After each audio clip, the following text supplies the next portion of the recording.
So let's begin. पहले तो मैं पूछ लेता हूँ, टेस्ट में किसी को कोई इशू आया अभी जो हमने संडे को टेस्ट दिया है? कोई डाउट हो तो पूछो। और एक क्वेश्चन पूछो। पैरेललोग्राम वाला क्वेश्चन था। टॉप वाला क्वेश्चन था ना कि टॉप क्वेश्चन नंबर बोलो यार, कैसे बात करो वो वाला sir question. 11th question. 11th के पहले किसी का डाउट है? 11th के पहले किसी का डाउट है? ओके सर 7th 7th से पहले 7th is very important question. कई बार मैंने बताया भी है, कई बार ये डिस्कस भी हुआ है। पैरेललोग्राम वाला क्वेश्चन किस कॉन्सेप्ट से हम सॉल्व करते हैं? Diagonal. Sir mid point. Mid point. Parallelogram के डायगोनल से एक दूसरे को बाइसेक्ट करते हैं, इसका मतलब क्या दोनों डायगोनल का मिड पॉइंट सेम होगा? सानवी? Yes sir. यस। दोनों के मिड Yes, पॉइंट sir. निकालेंगे और उनको कह देंगे कि ये सेम है। तो जैसे हम डायगोनल AC लेंगे तो AC का मिड पॉइंट आएगा 2 + m/2 और 11 + 5/2 जो कि 8 हो जाएगा। ये AC का मिड पॉइंट हो गया, वो बोल देते हैं उसको, और जो BD का मिड पॉइंट होगा वो भी O होगा। तो उसका मिड पॉइंट आएगा BD -3 + 7/2 2 और L + 10/2। अब ये दोनों सेम ही पॉइंट है तो दोनों के कोऑर्डिनेट्स सेम होंगे। That means 2 + m/2 = 2। यहाँ से m की वैल्यू 2 मिल जाएगी और L + 10/2 = 8। यहाँ से L की वैल्यू 6 आ जाएगी। बहुत इंपॉर्टेंट है और आई डोंट नो अब तक क्यों नहीं आया, क्योंकि ये तो बहुत बार डिस्कस हुआ है।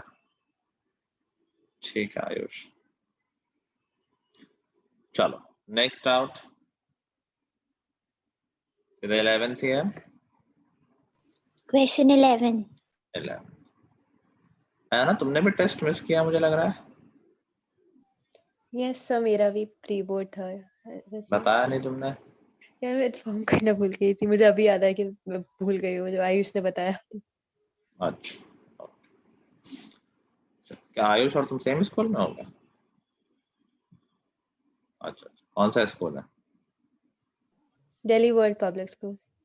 ओके, चलो क्वेश्चन नंबर 11 कह रहा है from the top of a 10 meter high building the angle of depression of foot of tower is 30।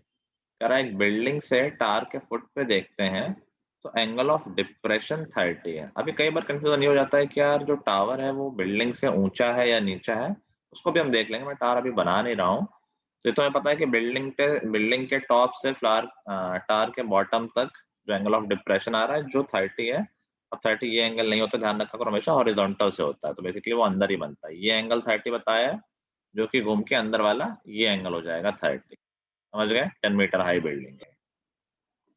फिर इसके बाद अगली इंफॉर्मेशन है कि the angle of depression of foot of tar, sorry, angle of elevation of top of tar from the foot of building is 60। Building के foot से टार के top तक का एंगल ऑफ एलिवेशन 60 है। अभी देखो टार से मैं जब बिल्डिंग देख रहा हूँ तो 30 देखना, 30 डिग्री मुझे सर उठाना पड़ रहा है, अपना एंगल बनाना पड़ रहा है एलिवेशन का, आईज को उठाना पड़ रहा है। और जब मैं बिल्डिंग से टार देख रहा हूँ तो 60 डिग्री देखना पड़ रहा है, तो ज्यादा 60 डिग्री हुआ, इसका मतलब टार बिल्डिंग से ऊंचा होगा। ऊंचा। अगर दो फिक्स पोजीशन में, यहाँ से यहाँ देखने में, यहाँ से यहाँ देखने में, जहां पर ज्यादा सर उठाना पड़ रहा है वो वाली बिल्डिंग ज्यादा ऊंची होगी। तो सिंस बिल्डिंग से टार में ज्यादा उठाना पड़ रहा है तो of course tower will be higher than building. ये हो जाएगा हमारा डायग्राम। अब इसमें कुछ खास बचा नहीं है, दो ट्रायंगल है उसमें एंगल दे रखे हैं, अपना लगा देंगे रेशियोज एंड वैल्यू निकाल लेंगे। क्वेश्चन में पूछा गया find the distance between their tops, तो बेसिकली हमें ये डिस्टेंस निकालनी है यहाँ से लेके यहाँ तक। तो फर्स्ट ऑफ ऑल अगर मैं ये वाला ट्रायंगल यूज कर लूँ, ABC बोल देता हूँ इसको, ABCD। ट्रायंगल ABC में क्या BC निकल आएगा? tan 30 लगा दोगे तो ये आ जाएगा 10√3। डायरेक्टली लिख दे रहा हूँ। और अब ट्रायंगल BCE में tan 60 लगा देना तो पूरा CE मिल जाएगा। भाई एंगल पता है, बेस पता है, तो हाइट आ जाएगी। तो यहाँ tan 60 लगाओगे तो ये हाइट आ जाएगी 30। पूरी हाइट 30 है और हमें ये ऑलरेडी पता है कि 10 है, तो बताओ ये DE कितना हो जाएगा? 20. 20 हो जाएगा। दोनों का टॉप के बीच की डिस्टेंस निकालनी, ये 10√3 है, ये पाइथागोरस लगा देंगे तो हो जाएगा √10√3 स्क्वायर, 10 स्क्वायर 100, √3 स्क्वायर 3, तो 300 plus 20 square 400, so that would be 10√7। Question में ऑलरेडी मेंशन्ड है यूज √7 एज दिस मच। तो ये भी तुम्हारे लिए एक हिंट होती है कि अगर तुम्हारे आंसर में √7 नहीं आ रहा है दैट मीन्स कुछ गलती हो गई है। क्वेश्चन ने अगर दे रखा है तो कहीं ना कहीं वो आएगा। ठीक है, Yes, sir. Okay next.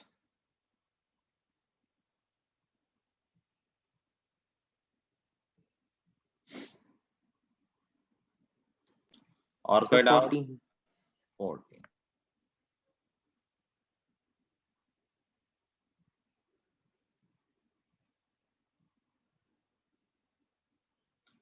Question number 14 कह रहा है in a cupboard there are 8 shelves and every second shelf of the cupboard has 4 math books. तो देखो 8 में से एवरी सेकंड में मतलब 8 में से 4 शेल्फ में मैथ बुक है और हर शेल्फ में 4 है, तो टोटल मैथ्स की बुक कितनी हो गई? 16। दूसरी और कौन सी बुक्स है वो हमें नहीं पता है, और कुछ बुक्स हैं उनको हम x मान लेते हैं। मैथ की है 16 और अदर है वी डोंट नो कितनी x। अभी कह रहा है कि एक बुक निकालेंगे और प्रोबेबिलिटी की नॉन मैथ होगी 3/7 होगी। पहले बात यहां से हम क्या देख के बता सकते हैं कि एक नॉन मैथ बुक निकालने की प्रोबेबिलिटी कितनी होगी? 3/7. हाँ, एक नॉन मैथ बुक की प्रोबेबिलिटी कितनी होगी यहाँ से देख के नहीं बता सकते हो? 16 plus x minus sir x होगा ना बस। Sir, 1 minus 16 plus 16 upon 16 plus x. x upon 16 plus x. अर्नो ने जो बोला वो मैथमेटिकली करेक्ट था, बट इतना लंबा क्यों जाना? सीधे नहीं दिख रहा। अदर बुक की बात हो रही तो अदर बुक है x अपॉन टोटल, टोटल है 16 प्लस x, यही तो है। कहते हैं मैथ की बुक आने की क्या प्रोबेबिलिटी है? 16 upon 16 plus x। Non math आने की क्या प्रोबेबिलिटी है? x upon 16 plus x। Agreed?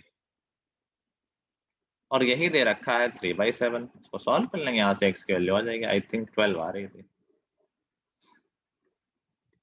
ठीक है, और कोई डाउट?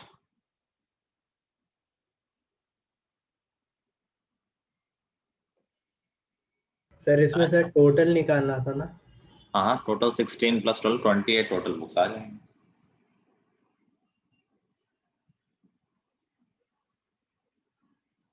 और कोई डाउट रह रहा है टेस्ट में? ठीक। No. अब तो आज हमें नया चैप्टर स्टार्ट कराना था, करना था, that was areas related to circle. इसमें पढ़ने पढ़ाने का बहुत कुछ नहीं है, डायरेक्ट 2-3 फॉर्मूले ही उसी पे बेस सारे क्वेश्चन आते हैं। तो पहले तो बेसिक फॉर्मूले हैं। Area of circle and circumference of circle सबको याद है? एक सर्कल का एरिया क्या होता है? Pi r square, Pi r. और उसकी circumference 2 pi r. 2 pi r. और उसके बाद सेक्टर और सेगमेंट आता है। सेक्टर का area theta by 360 into pi r square. Theta एक सर्कल का पार्ट होता है, जितना बड़ा पार्ट होगा वही उतना ही एरिया हो जाएगा, तो theta by 360 into pi r square. और सेगमेंट का area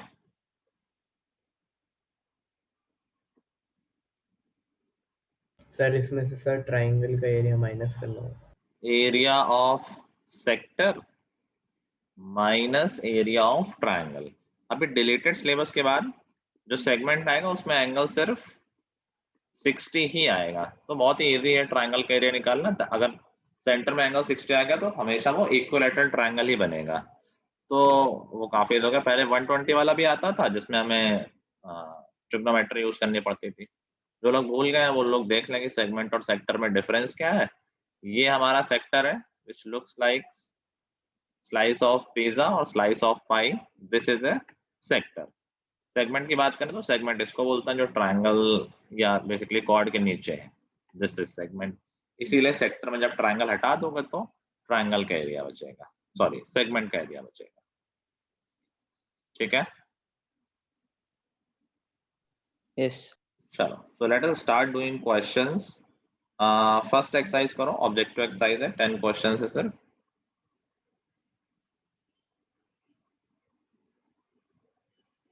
Adya, is there a problem with your connection or something?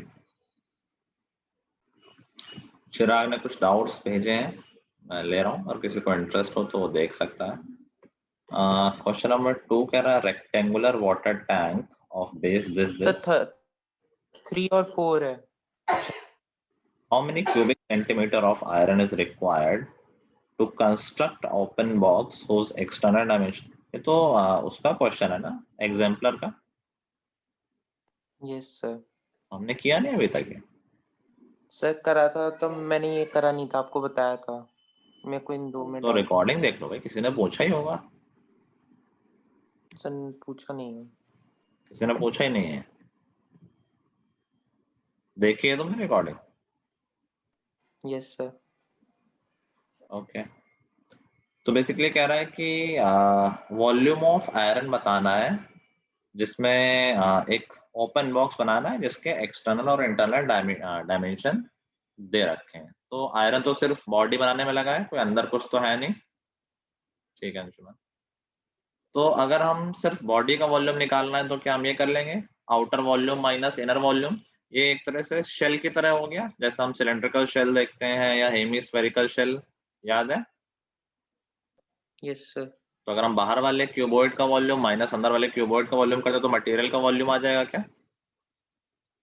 सोच के देखो, जैसे हमारा शू बॉक्स होता है, हम क्या शू बॉक्स में जो मटेरियल लगा है, बॉक्स जिस पेपर से बना है, पेपर का वॉल्यूम निकालना है सिर्फ, तो थिकनेस को फिर हम कंसीडर करेंगे, कहेंगे यार पूरे बाहर तक की थिकनेस का वॉल्यूम माइनस अंदर तक की थिकनेस का वॉल्यूम, तो बीच का वॉल्यूम आ जाएगा। Yes sir. अब बाहर तक की थिकनेस का वॉल्यूम क्या होगा, that is 36 into 25 into 16.5 minus अंदर की थिकनेस। अभी बताओ बाहर और अंदर की लेंथ में कितना डिफरेंस आ जाएगा? सर 3 माइनस कर देंगे क्योंकि 3 1.5 है। ठीक है, तो 33, 22 और 13.5 ही अंदर का वॉल्यूम हो जाएगा। इन दोनों का डिफरेंस, यही वॉल्यूम पूछा गया है आगे, और वेट पूछा गया है। तो डायरेक्ट रिलेशन दे रखा है कि यार 1 क्यूबिक सेंटीमीटर का वेट 7.5 है, तो जो भी वॉल्यूम आएगा उसको 7.5 से मल्टीप्लाई कर देंगे तो ग्राम में वेट आ जाएगा। ठीक है, सर पता नहीं मेरा आंसर गलत आ रहा था, मैं अभी ऐसे ही यही कर किया रहा था।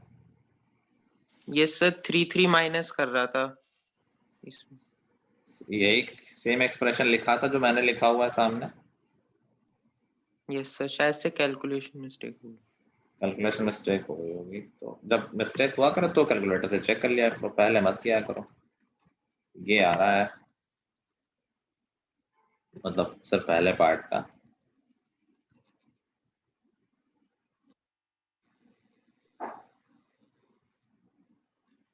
सब्ट्रैक्ट करने के बाद 3811.5 आ रहा है, आंसर से मैच करा लो। Okay sir.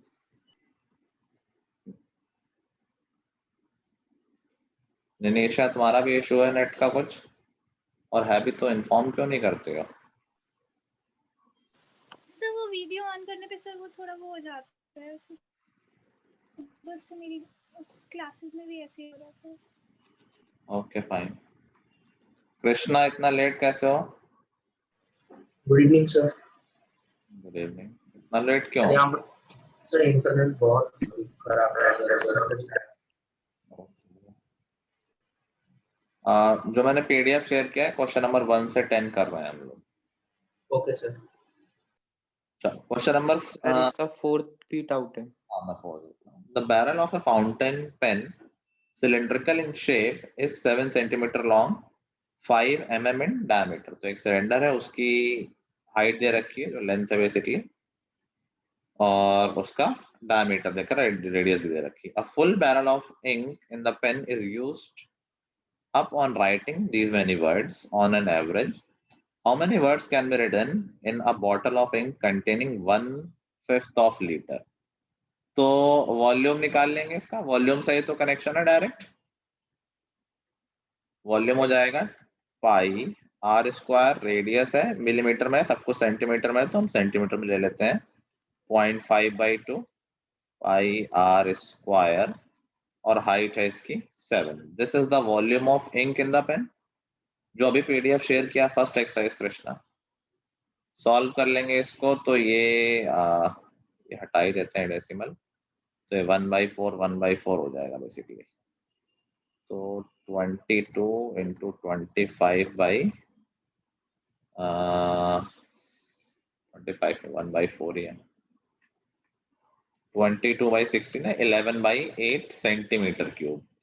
ये अब यूनिटरी मेथड, क्लास छोटी क्लास का क्वेश्चन हो गया, क्लास 6-7 का, कि भाई इतने वॉल्यूम से हम लिख सकते हैं 3300 वर्ड। तो बताओ 1 सेंटीमीटर क्यूब से कितना लिख लेंगे?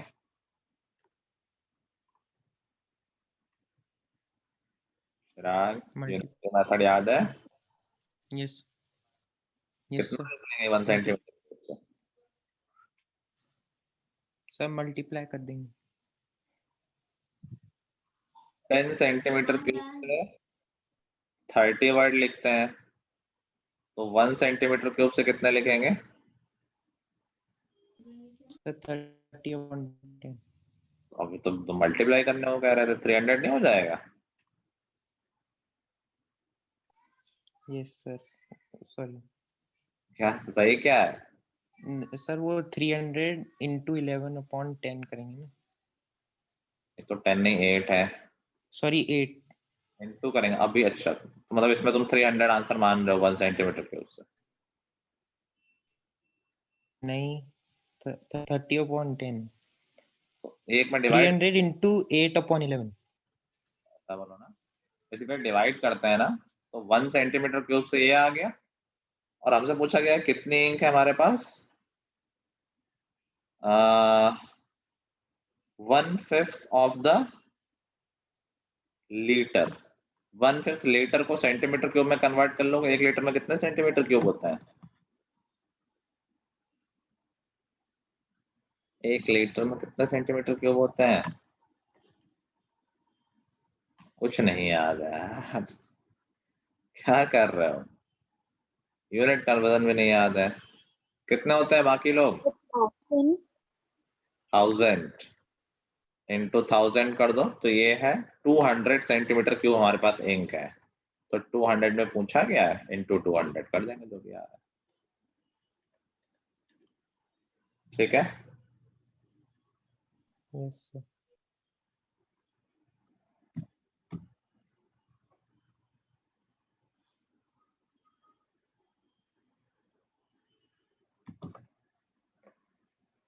सर जैसे इसमें एक क्वेश्चन में डेसीमीटर में दे रखा है यूनिट में, तो ऐसे डेकामीटर और इन सब यूनिट में पूछ सकते हैं? यूजुअली नहीं पूछता है, तभी एक आध क्वेश्चन में डेसीमीटर आ गया, डेका वगैरह तो बहुत ही एक्सट्रीम केस में आएगा, वैसा नहीं आता, बट फिर भी सारे याद होने चाहिए लाइन से। आई होप सबको याद है, किलो, हेक्टो, डेकामीटर, डेसी, सेंटीमिली, याद है ना? पैटर्न में बिल्कुल याद रखो इसको, बाई चांस कभी दे दे।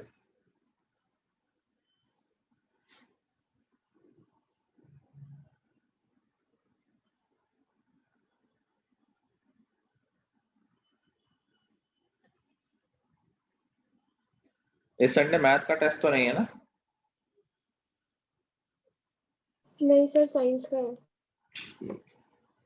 पिछला टेस्ट हुआ कैसा? ये तो मैंने पूछा ही नहीं, अभी मैं कॉपी देखने का टाइम नहीं मिल पाया मुझे। सर आपने देखा नहीं है ना कॉपी?